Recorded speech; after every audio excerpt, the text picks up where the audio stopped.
الذي له ملك السماوات والأرض وما فيهن وهو على كل شيء قدير أشهد أن لا إله إلا الله وحده لا شريك له إقرارا به توحيدا وأشهد أن محمدا عبده ورسوله وصلى الله عليه وعلى آله وأصحابه وسلم تسليما مزيدا أما بعد فأعوذ بالله السميع العليم من الشيطان الرجيم يا أيها الناس إنا خلقناكم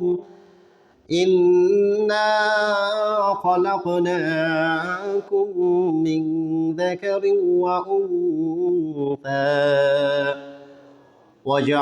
وجعلناكم شعوبا وقبائل لتعارفوا إن أكرمكم عند الله أتقاكم إن الله عليم خبير সূরা আল হুজুরাত আয়াত নম্বর 13। আল্লাহ তাআলার জন্য সমস্ত প্রশংসা, বলি আলহামদুলিল্লাহ। বিশ্ব রাসূল নবী মুহাম্মদের উপরে অগণিত সালাত এবং সালাম বলি সাল্লাল্লাহু আলাইহি ওয়াসাল্লাম। সূরা আল হুজুরাতের আলোকে আজকের খুতবার আলোচনার বিষয়বস্তু হচ্ছে মুসলমানদের পারস্পরিক সম্পর্ক। মহান আল্লাহ তাআলা তিনি ইরশাদ করছেন, ইয়া আইয়ুহান নাস, হে বিশ্বের মানুষ তোমরা শোনো, ইন্না খলাকনাকুম মিন যাকারি ওয়া উনসা, অবশ্যই অবশ্যই আমি তোমাদেরকে মাত্র একজন পুরুষ হযরত আদম আলাইহিস সালাম থেকে এবং একজন নারী হযরত হাওয়া আলাইহিস সালাম থেকে, মিন যাকারি ওয়া উনসা, এই আদম এবং হাওয়া থেকে আমি তোমাদেরকে সৃষ্টি করেছি।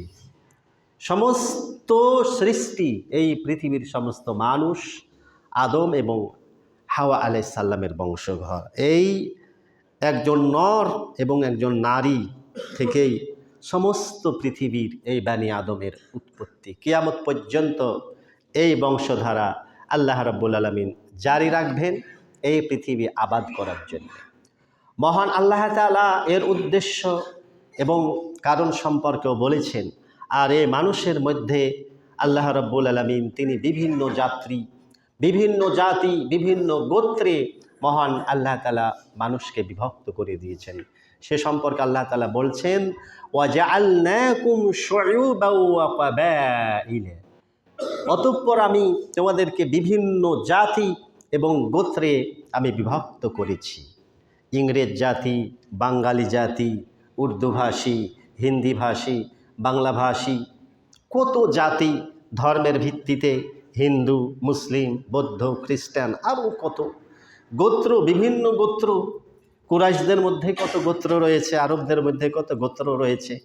আল্লাহ তাআলা বলছেন উদ্দেশ্য একটাই, লিতাআরাফু, যাতে তোমরা পারস্পরিক একে অপরের সাথে পরিচিত হতে পারো, তোমরা একে অপরের সাথে সম্প্রীতির বন্ধনে আবদ্ধ হতে পারো।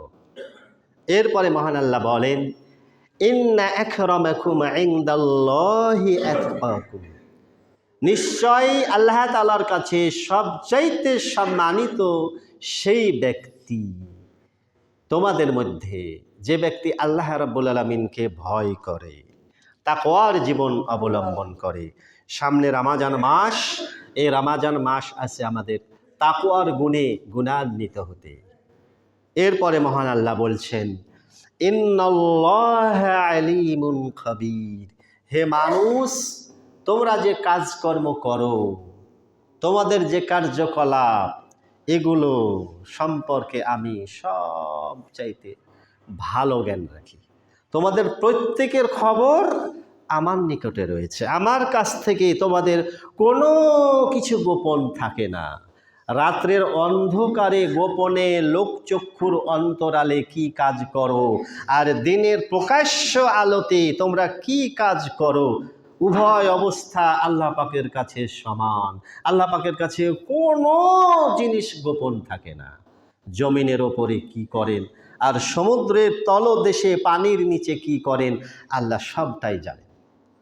মহান আল্লাহ তাআলা আমাদেরকে এই পৃথিবীতে পাঠিয়েছেন মানুষ মানুষের জন্যে। একটা বিষয় মনে রাখবেন, মানুষ মানুষের জন্য। সূরা আলে ইমরান 110 নম্বর আয়াত, এই আয়াতের তাফসীর করছে। মহান আল্লাহ তাআলা বলছেন, কুনতুম খায়রা উম্মাতিন উখরিজাত লিন্নাস। এই পৃথিবীতে যত জাতি গত হয়ে গিয়েছে, আদম থেকে নিয়ে ঈসা আলাইহিস সালাম পর্যন্ত, সমস্ত জাতির মধ্যে এই বিশ্ব রাসূল উম্মতে মুহাম্মাদি বলেন সাল্লাল্লাহু আলাইহি সাল্লাম, এই জাতি এই উম্মতকে মহান আল্লাহ তাআলা সকলের উপরে সবচাইতে মর্যাদার আসন দিয়েছেন, শ্রেষ্ঠত্বের আসন দিয়েছেন, গৌরবের আসনে আসীন করেছেন। এই উম্মাত সকলের সেরা, সর্বশ্রেষ্ঠ উম্মাত, সবচাইতে মর্যাদাবান জাতি। সেই কথা আল্লাহ বলছেন, কুনতুম খায়রা উম্মাহ। আরে তোমরাই তো হলে সবচাইতে সেরা জাতি, সবচাইতে শ্রেষ্ঠ উম্মা, বেস্ট অফ দ্য উম্মা। তোমাদের উপরে কারো শ্রেষ্ঠত্ব নেই, কারো মর্যাদা নাই। তোমাদের একটি নেক আমল, একটা সৎকর্ম অতীত উম্মাতের 10 থেকে 700 গুণে আল্লাহ তাআলা বাড়ায় দিয়েছেন। অতীত উম্মাতের লোকেরা 1 রাকাত নামাজ পড়ে যে 700 রাকাত বা 10 রাকাত নামাজ পড়ে যে নেকি পেয়েছেন, এই উম্মাত মাত্র 1 রাকাত নামাজে সেই নেকি পাবে। অতীত উম্মাতেরা 10 থেকে 700 টাকা আল্লাহর রাস্তায় আল্লাহর পথে খরচ করে যে নেকি পেয়েছে, এই উম্মাতের লোকেরা 1 টাকা দান করলে 700 টাকার সমপরিমাণ আল্লাহর দরবারে নেকি পেয়ে যাবে। অতীত উম্মতেরা 10টি থেকে 700টি রোজা রেখে যে নেকি পেয়েছেন, এই উম্মতের একটি রোজা অতীত উম্মতের 10 থেকে 700 রোজার সমান। সুবহানাল্লাহ, সুবহানাল্লাহ। চিন্তা করতে পারেন এই উম্মতের মর্যাদা কত? কারণটা কি? কি কারণে মর্যাদা দিলেন? আল্লাহ তাআলা বলছেন, লিন্নাস, তোমরা মানুষের কল্যাণে কাজ করবে। উখরিজাত মানে তোমাদেরকে বের করা হয়েছে, জমিনে তোমাদেরকে ছড়িয়ে দেওয়া আছে এই উদ্দেশ্যে যে তোমরা মানুষের কল্যাণে কাজ করবে। মূলত এ কারণেই তোমাদেরকে এই পৃথিবীতে আল্লাহ তাআলা পাঠিয়ে দিয়েছেন। এই আয়াতের তাফসিরে যদিও হাদিসের সনদ নিয়ে কথা আছে, বাইহাকি 7466, মুসনাদে আহমদ 23598, আবুল ইয়ালা 4117 বলা হয়েছে। ওখানে অর্থটা ঠিক আছে, আল খলকু ইয়ালুল্লাহ, যে সমস্ত পৃথিবী, গোটা বিশ্ব আল্লাহর পরিবার। এই পূর্ব থেকে পশ্চিম, একেবারে প্রাচ্য পাশ্চাত্য, গোটা পৃথিবী একটা গ্লোবাল ভিলেজের মতো, একটা গ্রামের মতো। বিশ্বের কোথায় কি হচ্ছে না হচ্ছে আপনি সেকেন্ডের মধ্যেই খবর পেয়ে যাচ্ছেন ইন্টারনেটের মাধ্যমে। কোনো কিছু গোপন থাকে? কোনো কিছু গোপন থাকে না। আমাদের দেশে কি হচ্ছে সারা বিশ্বের মানুষ দেখে, আমেরিকাতে কি হচ্ছে আমরা এখানে বসে দেখতে পাই। সমস্ত কিছু এখন নখ দর্পণে মানুষের নাগালের মধ্যে চলে এসেছে। 1500 বছর আগে বলা হচ্ছে আল খলকু ইয়ালুল্লাহ, গোটা বিশ্ব, পুরো পৃথিবী আল্লাহর ছোট্ট একটা পরিবার, ক্ষুদ্র একটা পরিবার।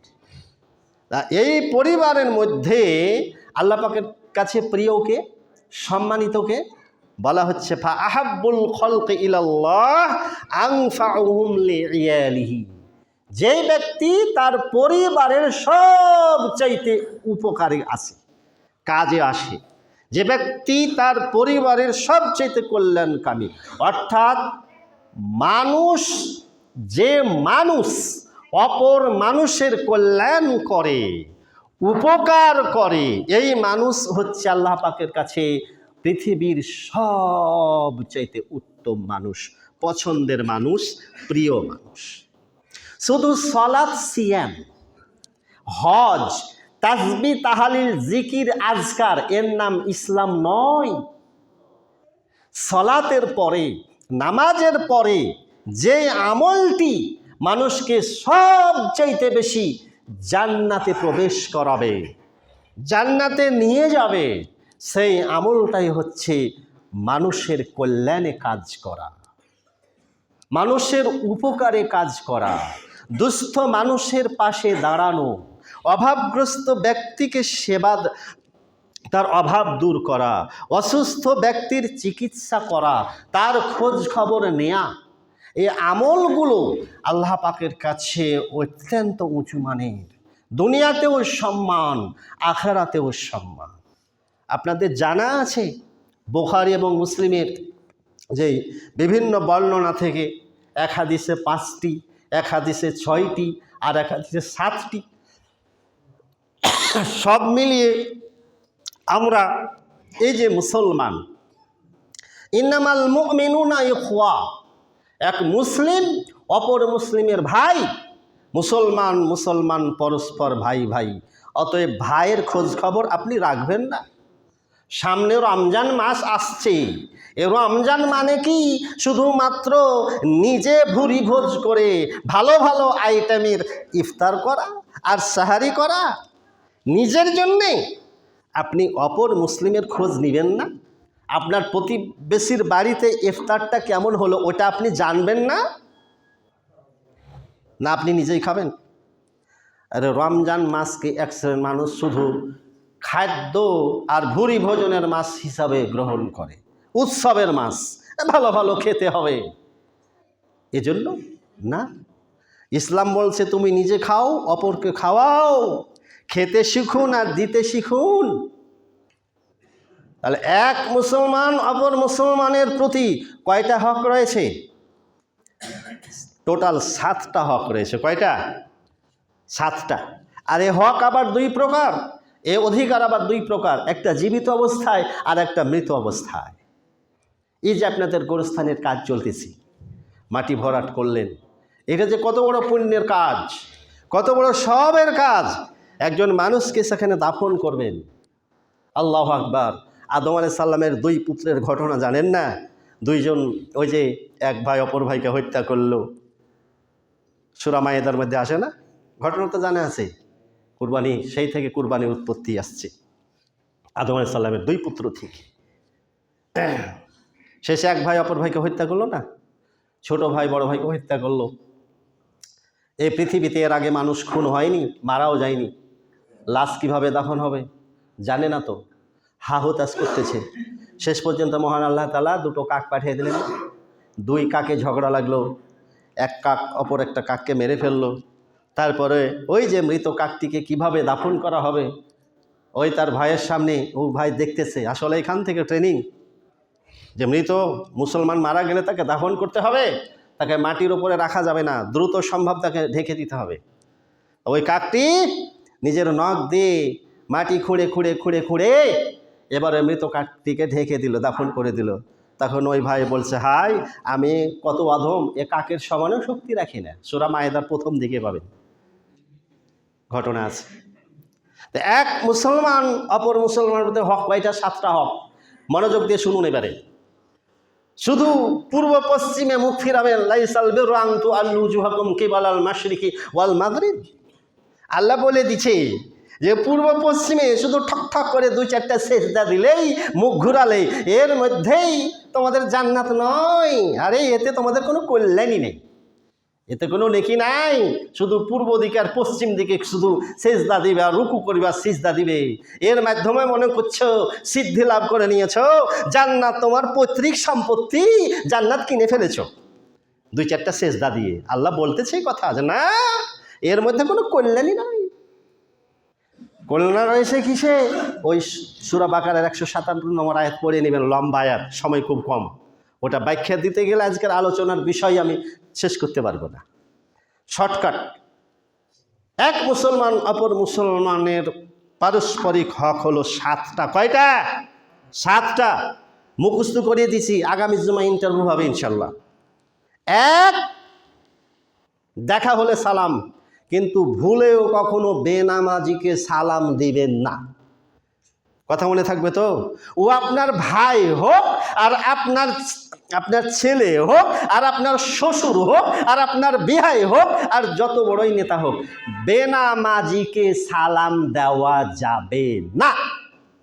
কেননা বেনামাজি এক বাক্যে মুসলিম, ও মুশরিক, ও মুনাফেক, ও কাফের, ও ইহুদি, ও খ্রিস্টান, ও হিন্দু, ও ডোম, ও চামার, ও অগ্নি পূজক, ওর কোনো জাত নাই, ওর কোনো ধর্ম নাই, ও আল্লাহর বান্দা নয়, ও শয়তানের গোলাম। আরে শয়তানের গোলাম, ও তো সাক্ষাৎ শয়তান। এ শয়তানকে আবার কিসের সালাম?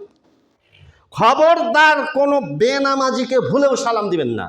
এ সালাম একমাত্র মুসলিম ব্যক্তির জন্য, যে ব্যক্তি 5 ওয়াক্ত ফরজ সালাত আদায় করে, বাহ্যিকভাবে হলো সে মুসলিম। মনে থাকবে? সালাম মানে কি? আসসালামু আলাইকুম অর্থ কি? তোমার প্রতি আল্লাহ পাকের পক্ষ থেকে শান্তি, করুণা, রহমত, কল্যাণ বর্ষিত হোক। এক, তাহলে এটা 1 নম্বর হক, এটা প্রাপ্য। তোমাদের মধ্যে ওই ব্যক্তিত্ব যে আগে সালাম দেয়, ওই জন্য সালামের প্রতিযোগিতা করবেন। মনে থাকবে? 2, সালামের উত্তর দিবেন। কি বলে? ওয়ালাইকুম আসসালাম ওয়া রাহমাতুল্লাহ। সর্বশেষ 12 মিটার, এরপরে বাড়াতে পারবেন না। ওয়া রাহমাতুল্লাহি ওয়া বারাকাতুহু, এ পর্যন্ত সীমা। কিন্তু নতুন আবিষ্কার হয়েছে আমাদের দেশে। কি বলে? ওয়ালাইকুম আসসালাম ওয়া রাহমাতুল্লাহি ওয়া বারাকাতুহু, তারপরে কি বলে বলেন না? ওয়া মাগফিরাতুহু ওয়া জান্নাতুহু। আপনাদেরকে উদাহরণ দিই। আমরা বড় হয়েছি, তাই না? আপনারা আপনাদের বাচ্চাদের খতনা করেন না? করেন তো? এই মুসলমানের এটা হক, এটা মানে এটা পরিচয়। খতনা এটি একেবারে অত্যন্ত গুরুত্বপূর্ণ একটা বিষয় ইসলামের শরীয়তে। আমাদের আদর্শ ইব্রাহিম আলাইহিস সালাম 80 বছর বয়সে নিজের খতনা নিজেই করেছিলেন কুড়াল দিয়ে। তো খতনা করার জন্য ত্বকের নির্দিষ্ট একটা অংশ আছে, ওই পর্যন্ত চামড়া কেটে ফেলে দিতে হয়। তো যার কাছে খতনা করিয়ে নিয়েছিলেন, ও ডাক্তার বা ওই যে ওস্তাকে বলেছিলেন যে আর একটু বেশি করে কেটে দাও। বলে পারেন না, হবে না, সীমা। ঠিক সালামের জবাব ওয়া রাহমাতুল্লাহি ওয়া বারাকাতুহু পর্যন্ত। ওয়া মাগফিরাতুহু হাদিসে নাই, ওয়া জান্নাতুহুর কথা পাওয়াই যায় না। তো বললে ক্ষতি কি? ক্ষতি মানে সর্বনাশ। আল্লাহ নবী যে বলেননি, আল্লাহ রসুল যেইভাবে আমাদের শিক্ষা দেননি, আপনি যে নতুন করে শরীয়ত বানায় নিলেন, এর জবাব কে দিবে? দিতে পারবেন? অতএব ইসলামে বাড়তিও নাই, কাটতিও নাই, যে পর্যন্ত সীমা ওই পর্যন্তই থাকবেন। জুমার নামাজ 2 রাকাত 4 রাকাত পড়লে ক্ষতি? বলেন ক্ষতি আছে? এই যে মুরব্বী কইছে ক্ষতি নাই। অবশ্যই ক্ষতি, অবশ্যই ক্ষতি। আপনি পারবেন না, ওই সীমা নির্দিষ্ট। 1 রাকাতে সেজদা কয়টা? 2টা। রুকু, হ্যাঁ রুকু কয়টা? রুকু 1টা। তা আপনি সেজদার উপর কিয়াস করে 2টা রুকু করেন 1 রাকাত নামাজে? পারবেন? পারবেন না। এর নাম শরীয়ত। আল্লাহ নবী যেটুকু দিয়েছে ওটুকু নিয়ে সন্তুষ্ট থাকতে হবে। এর অতিরিক্ত করা যাবে না, বাড়ানো যাবে না, নইলে ইবাদতটা বেদাত হয়ে যাবে। আর বেদাতের পরিণতি একবারে ডাইরেক্ট জাহান্নাম।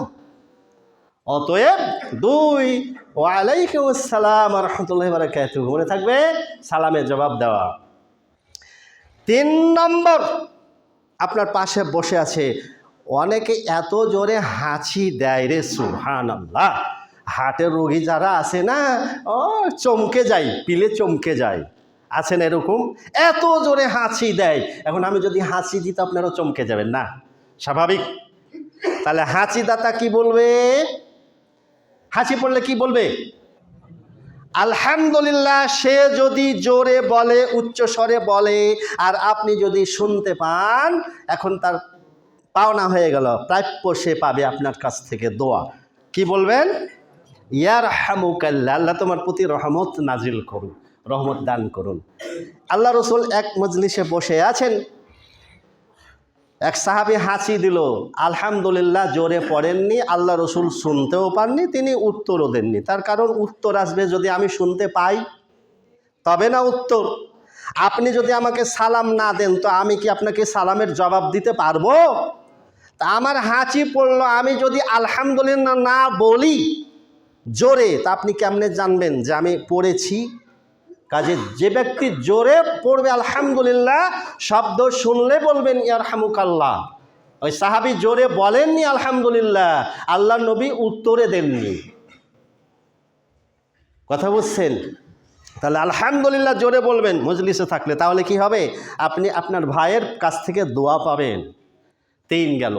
4, কোনো ওয়াদা করেছেন, প্রতিশ্রুতি দিয়েছেন, অঙ্গীকার করেছেন, এ ওয়াদা পূর্ণ করতে হবে। 5, দাওয়াত দিলে কবুল করতে হবে। 6, অসুস্থ হলে, রোগগ্রস্ত হলে তাকে দেখতে যেতে হবে। 7, মারা গেলে তার জানাজায় অংশগ্রহণ করতে হবে।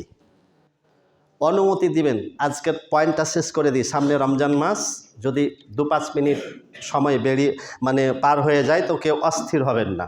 আল্লাহর ঘরে বসে আছেন, জান্নাতের ফল খাচ্ছেন। চলুন, খুব গুরুত্বপূর্ণ কথা আজকে। এই যে 7টা হক, আপনি এই হকগুলো অবশ্যই আদায় করার চেষ্টা করবেন। আমি 2টো বিষয় আলাপ করব, অসুস্থ ব্যক্তিকে দেখতে যাওয়ার ফজিলত আর মৃত ব্যক্তিকে গোসল দেওয়া, দাফন কাফন করানোর ফজিলত, জানাজায় অংশগ্রহণ করলে কি পাবেন আল্লাহ পাকের পক্ষ থেকে, এ সম্পর্কে আজকে খুব গুরুত্বপূর্ণ কিছু কথা আমি খুব সংক্ষেপে তুলে ধরার চেষ্টা করছি। প্রথম, রোগী দেখতে গেলে আপনি কি পাবেন, খুব সংক্ষেপে বলে দিচ্ছি আপনাদেরকে। আল্লাহ রসুল বলে দিয়েছেন এ কথা। আপনি যদি সকালবেলায় আপনার কোনো মুসলিম অসুস্থ রোগগ্রস্ত ব্যক্তিকে দেখতে যান, খবর পেলেন মসজিদের সভাপতি আব্দুল করিম ভাই অসুস্থ, সোহান ভাই অসুস্থ, আরও ভাই আছে অনেকের নাম জানি অসুস্থ, খবর পেলেন, দেখতে যাবেন। এই যে দেখতে যাবেন, দেখতে গেলে কি হবে? আল্লাহ রসুল বলছেন সকালবেলায় তার মুসলিম অসুস্থ রোগগ্রস্ত ব্যক্তিকে কেউ যদি দেখতে যাই, আল্লাহ নবী বলেন সন্ধ্যা পর্যন্ত 70,000 ফেরেশতা তার জন্য আল্লাহ পাকের দরবারে দোয়া করে। বলেন আলহামদুলিল্লাহ। সন্ধ্যায় যদি দেখতে যান, সকাল পর্যন্ত 70,000 ফেরেশতা আপনার জন্য দোয়া করবে। আমার দোয়া কবুল হতে না পারে, ফেরেশতা যদি একটা ফেরেশতা, মাত্র একজন ফেরেশতা কোনো বান্দার জন্য দোয়া করে, এ দোয়া কবুল হয়ে যায়, কোনো সন্দেহ নাই। সেখানে আল্লাহ রাসূল বলছেন 1 নয়, 2 নয়, 1000 নয়, 2000 নয়, 70,000 ফেরেশতা ওই ব্যক্তির জন্য দোয়া করে যে ব্যক্তি তার মুসলিম অসুস্থ রোগগ্রস্ত ব্যক্তিকে সকাল বা সন্ধ্যায় দেখতে যায়। কে কে 70,000 ফেরেশতার দোয়া নিতে রাজি আছেন? হাত উঁচু করেন দেখি, এবার ইন্টারভিউ হবে। আলহামদুলিল্লাহ, আল্লাহ তুমি কবুল করো। ওই মুরব্বী নিবে না, ও মুরব্বী নিবেও না, যাবেও না। আচ্ছা, আলহামদুলিল্লাহ, আলহামদুলিল্লাহ, শুক্রিয়া। আরে শুধু কি তাই, আল্লাহর নবী বলেন যে ব্যক্তি ওই অসুস্থ রোগীর পাশে অবস্থান করলো, বসে থাকলো, অনেকগুলো দোয়া আছে, ছোট্ট একটা দোয়া মুখস্থ করে আমল করবেন। শুধু এটুকু বলবেন লা বাসা তহুরুন ইনশাআল্লাহ, হে আল্লাহর বান্দা তোমার কোনো ভয় নাই, তোমার কোনো চিন্তা নাই। এই অসুস্থতা, এই রোগ ব্যাধি, এই অসুখ তোমাকে তোমার গুনাহ থেকে, পাপ থেকে পবিত্র করবে। সুবহানাল্লাহ। আল্লাহ রসুল বলেন ওই ব্যক্তি, যেই ব্যক্তি অসুস্থ মুসলিম ব্যক্তিকে দেখতে গেল, ও যে সময় দিল, তার পাশে কিছুক্ষণ অবস্থান করল, এইটুকু নেক আমল, এইটুকু সহানুভূতি প্রদর্শন করার কারণে মহান আল্লাহ তাআলা তার জন্যে জান্নাতে একটি ফলের বাগান তৈরি করে তার নামে রেজিস্ট্রি করে দেন। বলেন আলহামদুলিল্লাহ। তাহলে রোগী দেখার পুরস্কার কি? ৭০,০০০ ফেরেশতার দোয়া লাভের পাশাপাশি ওই ব্যক্তি জান্নাতের ফলের বাগানের অধিকারী হবে। বলেন আলহামদুলিল্লাহ। হাদিসের ভাষায় বলা হচ্ছে ওয়া কানা লাহু খরিফুন ফিল জান্নাতি। খরিফ শব্দের অর্থই হচ্ছে জান্নাতের ফলমূল, ফলের বাগান তৈরি করা হবে। আপনি যে ফল খেতে পছন্দ করেন, আঙ্গুর, আপেল, বেদানা, কিশমিশ, কলা, এগুলো আছে। তো আমজাম এগুলো নাই কেন? কাঁঠালের কথা নাই কেন? আরে ভাই, সৌদি আরবে তখন আমও চিনত না, কাঁঠালও চিনত না। এগুলো বর্ণনা থাকলে আরবের ওই তৎকালীন বলতো এ মোহাম্মদ পাগল হয়ে গেছে, জীবনেও শুনিনি। এই সমস্ত ফলের জন্য তাদের পরিচিত ফলের কথা কোরআন হাদিসে বর্ণনা করা হয়েছে। এখন আপনি বাঙালি, আম খেয়ে অভ্যস্ত, কাঁঠাল খেয়ে অভ্যস্ত, জাম খেয়ে অভ্যস্ত, লেচু খেয়ে অভ্যস্ত, মাথা চাপড়াচ্ছেন, হুজুর তাহলে আম কি খেতে পাবো না? জান্নাতে কি কলা, এই কাঁঠাল পাওয়া যাবে না, লিচু পাওয়া যাবে না, জাম পাওয়া যাবে না? অবশ্যই পাওয়া যাবে। আপনার যেটা পছন্দ, আপনার পছন্দের ফল আল্লাহ তাআলা আপনার জন্য দিবেন। সুবহানাল্লাহ, সুবহানাল্লাহ। তাহলে রোগী দেখতে কে কে যাবেন না? এবার হাত উঁচু করেন। আলহামদুলিল্লাহ। যাক, আপনারা ঘুমাচ্ছেন না, কিন্তু ওয়াজ খুতবা শুনছেন মনোযোগ দিয়ে। আলহামদুলিল্লাহ, আলহামদুলিল্লাহ। এবার আসেন, খবর পেলেন অমুক ব্যক্তি মারা গেছে, আমার মুসলিম ভাই। এবারে আপনি যথাসম্ভব একেবারে বিনা পারিশ্রমিকে, যদি একাই পারেন একাই, দুইজনে পারেন দুইজনে, তিনজনে পারেন তিনজনে, একজন দুইজন তিনজন মিলে যদি ওই মৃত ব্যক্তিটাকে আপনি গোসল করিয়ে দেন, এর পুরস্কার কি দিবেন?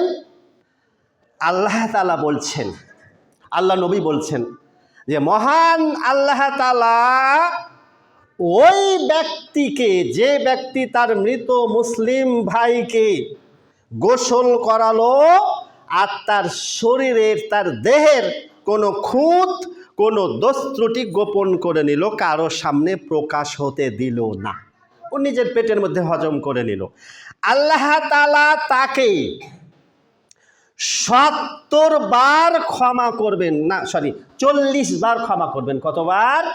৪০ বার। তো ৪০ বার মানে শুধু ওয়াংকে ৪০ বার না, এটা অসংখ্যবার ক্ষমা করে দেওয়া হবে। বন্ধুর সাথে দেখা, বন্ধু কি ব্যাপার, ভুলে গেছো নাকি ভিআইপি মানের চাকরি পেয়ে? আমার বাসা তুমি একবারও যাও না? আরে ভাই কি বলেন, সময় পায় না, এত কাজের ব্যস্ততা। ঠিক আছে, যেদিন সময় পাবো না, আরে সময় পেলে আমি একবার না তোমার বাড়ি ৪০ বার যাব। বলে না, বলে না?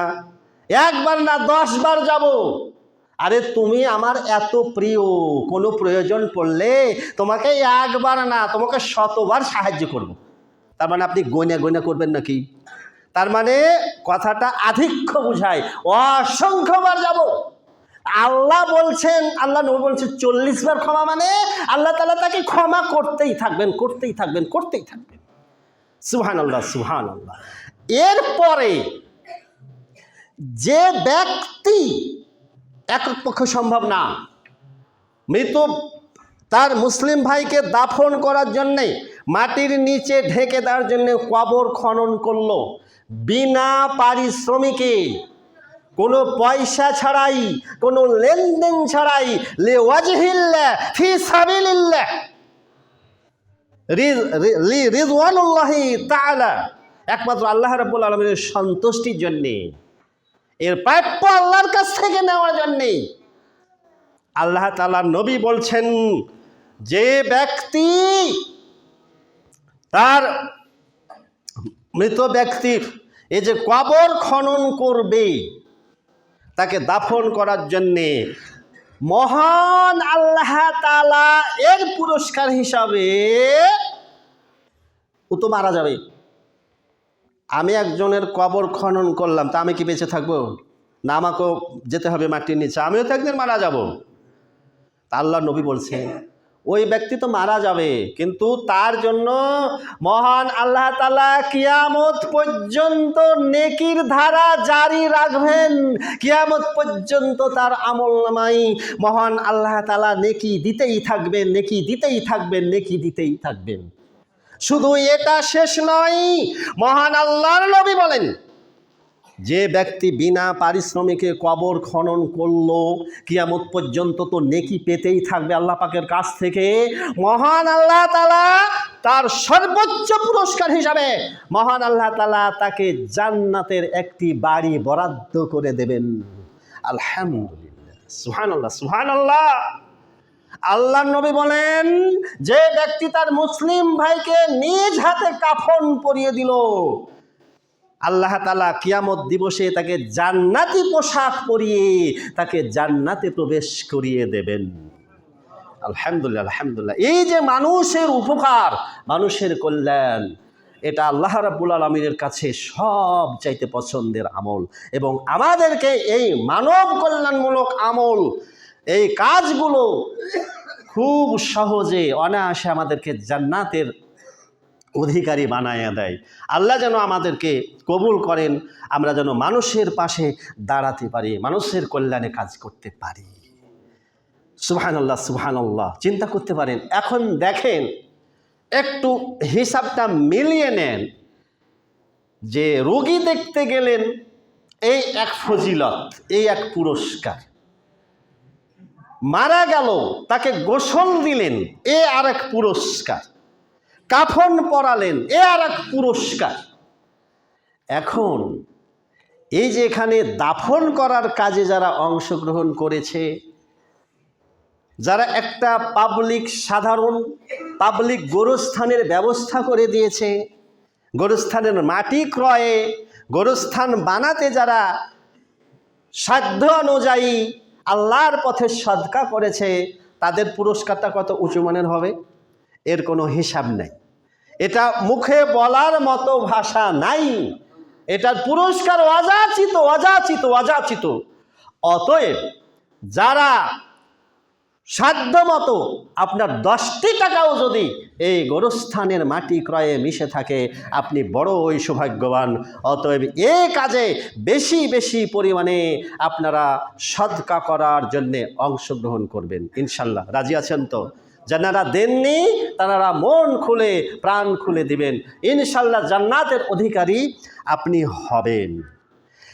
এরপরে জানাজার নামাজ, আল্লাহ নবী বলছেন শুধু যদি তুমি তোমার মৃত মুসলিম ভাইয়ের জানাজার নামাজ পর্যন্ত তুমি থাকো, অংশগ্রহণ করো, জানাজা পড়ে তুমি চলে আসলে, তো এর জন্য তুমি পাবে 1 কিরাত নেকি।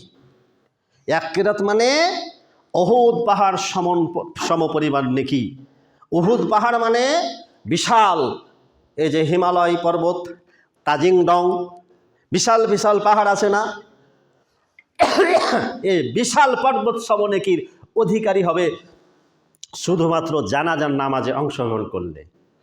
এরপরে আল্লাহ নবী বলছেন যে যদি সে দাফন কাজে অংশগ্রহণ করে, দাফন পর্যন্ত থাকলো এবং পুরো একেবারে কবর কমপ্লিট হওয়ার পরে যখন বাসায় ফিরল, সে 2 কিরাত মানে 2 উহুদ পাহাড় পরিমাণ নেকি নিয়ে সে বাড়ি ফিরল।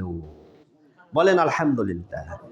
কিন্তু আপনাদের প্রতি আমার অনুরোধ পরামর্শ থাকলো যে আপনি এতটা তাড়াহুড়ো করে এ বিশাল নেকি থেকে আপনি নিজেকে বঞ্চিত না করে আপনি শুধু জানাজা না পড়েই পালিয়ে আসেন না, পালায় আসেন না।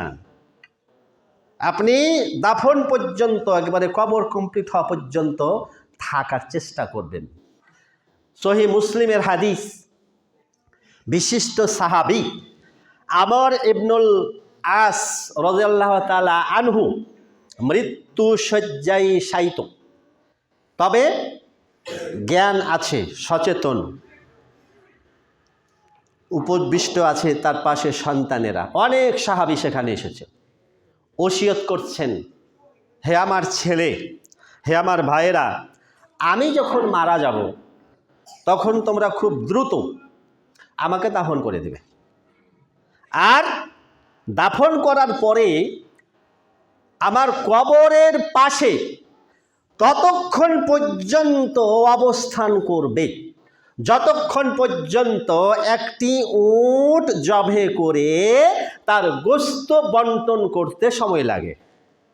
ভাবতে পারছেন সময় কতটুকু লাগে? একটা উট জবে করে তার গোশত বন্টন করতে সময় লাগে এই পরিমাণ। তোমরা চতুর্দিকে গোল হয়ে আমার কবরকে ঘিরে নিবে, কেননা তোমাদের উপস্থিতির কারণে আমি সাহস পাবো, আমাকে সাহস যোগাবে। মুনকার নাকির যে আসবে, সওয়াল জবাব নিবে, আল্লাহ পাকের পক্ষ থেকে ওই প্রেরিত দূত আসবে, তাদের প্রশ্নের জবাব যাতে আমি দিতে পারি। সুবহানাল্লাহ, সুবহানাল্লাহ। এই হাদিস প্রমাণ করে যে মুনকার নাকির আসার পূর্ব পর্যন্ত মৃত ব্যক্তির চেতনা থাকে, অবলোকন করে, কে তারে খাটিয়া বহন করে নিয়ে যাচ্ছে সবই দেখে, সবই বুঝে, কিন্তু কথা বলার শক্তি থাকে না। নেককার বান্দা হলে বলে, দ্রুত আমারে নিয়ে চলো, তাড়াতাড়ি দাফন করো, আমারে জান্নাতে পৌঁছিয়ে দাও। বদকার হলে বলে, সর্বনাশ, আমারে কোথায় নিয়ে যাচ্ছ? এ ডাক, এ চিৎকার পৃথিবীর সমস্ত সৃষ্টি শুনতে পাই, শুধু জিন এবং ইনসান ছাড়া। সহিহ বুখারীর হাদিস, মানুষ যখন দাফন করে কবরে রেখে চলে আসে, মৃত ব্যক্তি বুঝতে পারে আমার ছেলে, আমার আত্মীয় স্বজন, আমার বন্ধু, আমার প্রতিবেশী আমার একাই রেখে চলে গেল। ছেলের নাম ধরে বলতে পারে, আব্দুর রহিম, আব্দুল করিম, বাবা আব্দুল সামাদ, আমার একাই রেখে চলে গেলে। সহিহ বুখারীর হাদিস আছে। সুবহানাল্লাহ। যেদিন আপনি কবরে যাবেন সেদিন সব অনুভব করতে পারবেন। এগুলো শুধুমাত্র কথায় বোঝানোর বিষয় নয়, এগুলো ইয়াকিনের বিষয়, এগুলো বিশ্বাসের বিষয়। এজন্য আপনারা আপনার মৃত ভাইকে শুধুমাত্র জানাজা পড়ে চলে আসিয়েন না। অনুরোধ থাকলো, দাফন হওয়া পর্যন্ত আপনি অবস্থান করবেন, দোয়া পড়বেন, দোয়া করবেন তার জন্য, আল্লাহুম্মা গফির লাহু ওয়ারহামহু ইন্নাকা আনতাল গফুরুর রহিম। বাংলাতে দোয়া করেন, আল্লাহ তুমি তার কবর আযাব মাফ করো, সে যাতে মুনকার নাকিরের প্রশ্নের জবাব দানের সামর্থ্য হয়, তুমি তাকে শক্তি দাও। আল্লাহ তুমি তার কবরকে প্রশস্ত করো, তুমি তার কবরকে ফুলের বাগিচা বানায় দাও, জান্নাতের বাগিচা বানায় যাও। এ ভাষায় বাংলাতে দোয়া করতে পারবেন না, বাংলায় দোয়া করবেন। আল্লাহ যেন আমাদের তৌফিক দান করেন। আমরা জীবিত মুসলিম ভাইয়ের পাশাপাশি আমরা মৃত মুসলিম ভাইয়ের যে অধিকার হক রয়েছে, আমভাবে সমস্ত মুসলমান যারা মারা গেছে জীবিতদের দোয়া পাওয়ার হকদার। আপনি সমস্ত মানুষের মৃত ব্যক্তির জন্য দোয়া করবেন, আপনি যতদিন জীবিত আছেন, এটা তারা দোয়া পাওয়ার হকদার। মৃত ব্যক্তি যদি কোনো কল্যাণ করতে চায়, উপকার করতে চাই, তাহলে তাদের জন্য দোয়া করতে হবে, আর তাদের জন্য বেশি বেশি সদকা করতে হবে, দান খয়রাত করতে হবে। এই দোয়া এবং এই সদকার নেকি মৃত ব্যক্তিরা কবরের সাথে সাথে পেয়ে যায়। আল্লাহ তাআলা তুমি আমাদের কবুল করো, আমরা যাতে মানুষের কল্যাণে কাজ করতে পারি, সে মানুষ জীবিত হোক, সে মানুষ মৃত হোক, আল্লাহ তুমি আমাদের কবুল করো, বলেন আমিন। সেই সাথে আপনাদের অনুরোধ জানাবো, সামনে রমজান মাস, নেক কাজের প্রতিযোগিতা, আপনারা নেকির যেই পরিমাণটা বাড়িয়ে দেবেন, এর জন্য নিজেকে আপনারা তৈরি করবেন। রমজান মাস হচ্ছে একেবারে জান্নাত অর্জনের মৌসুম। আল্লাহ যেন আমাদেরকে যত সৎকর্ম রয়েছে, এই সৎকর্মগুলো আমরা যাতে অধিক মাত্রায় সম্পাদন করতে পারি, গরিব দুঃখীর খেদমত করতে পারি, দান খয়রাত করতে পারি, নফল নামাজগুলো, কোরআন তেলাওয়াত, অনেক আমল রয়েছে, এই আমলগুলো যাতে আমরা আল্লাহ তাআলা রমজানে আমরা বেশি বেশি মাত্রায় সম্পাদন করতে পারি। আল্লাহ তুমি কবুল করো, বলেন আমিন। সুবহানাকাল্লাহুম্মা বিহামদিক, আশহাদু আল্লা ইলাহা ইল্লা আনতা, আস্তাগফিরুকা ওয়া আতুবু ইলাইক।